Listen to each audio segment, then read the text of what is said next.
Hi friends, எல்லாருக்கும் வணக்கம். இந்த எஸ்ஐஆர் அப்படின்னு சொல்றாங்கல்ல, வாக்காளர் சிறப்பு தீவிர திருத்தம், இதை வந்துட்டு நிறைய பேர் ஒரு மாதிரி சொல்லி வீடியோ போடுறாங்க.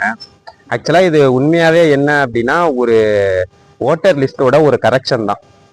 நிறைய ஓட்டர்ஸ், இப்போ நியூ ஓட்டர்ஸ் வராங்கல்ல, அவங்களுடைய பேரை சேர்க்கறது, ஏற்கனவே இருக்கிற வாக்காளர்களுடைய எண்ணிக்கை கரெக்டாக இருக்குதா என்னன்றது பார்க்கறது தான்.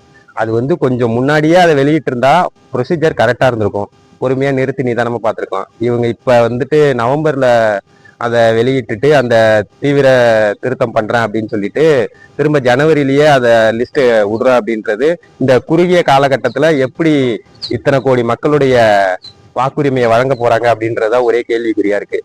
ஆனா நம்மளுடைய வேலை என்னன்னா, இதை புரிஞ்சுக்கிட்டவங்க புரியாதவங்களுக்கு சொல்லி அதை வந்து கரெக்ஷனுக்கு அந்த ஃபார்மை ஃபில் பண்ணி கொடுக்க போறதுதான்.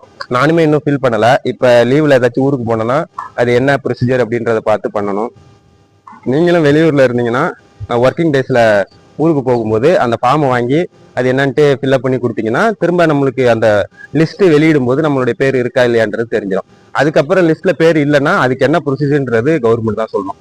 ஏன்னா இந்த குறுகிய காலத்துல பண்றதுன்றது சாத்தியமில்லாத செயலா இருக்கு. நிறைய பேருக்கு புரியலன்னு சொல்லிட்டு அசால்ட்டா விட்டுறக்கூடாது. அது இன்னும் மிகப்பெரிய தப்பா போயிடும். ஏன்னா ஓட்டு போடுறது அப்படின்றது ஜனநாயக உரிமை, நம்மளுடைய கடமை அப்படின்னும் போது, ஏன்னா இப்போ ஒரு எக்ஸாம்பிளுக்கு சொல்றேன். இப்ப இருக்கிற தலைவர்கள் நிறைய பேர் ரொம்ப அசால்ட்டா தான் இருக்காங்க.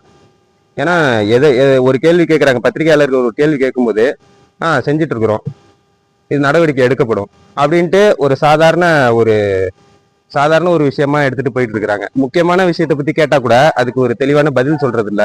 செயல்லையும் அந்த அளவுக்கு ஒரு செயல்முறையும் ஒழுங்கான முறையில இல்லை. அப்படின்னும் போது நமக்கான தலைவர்களை நம்ம தான் தேர்ந்தெடுக்கணும்.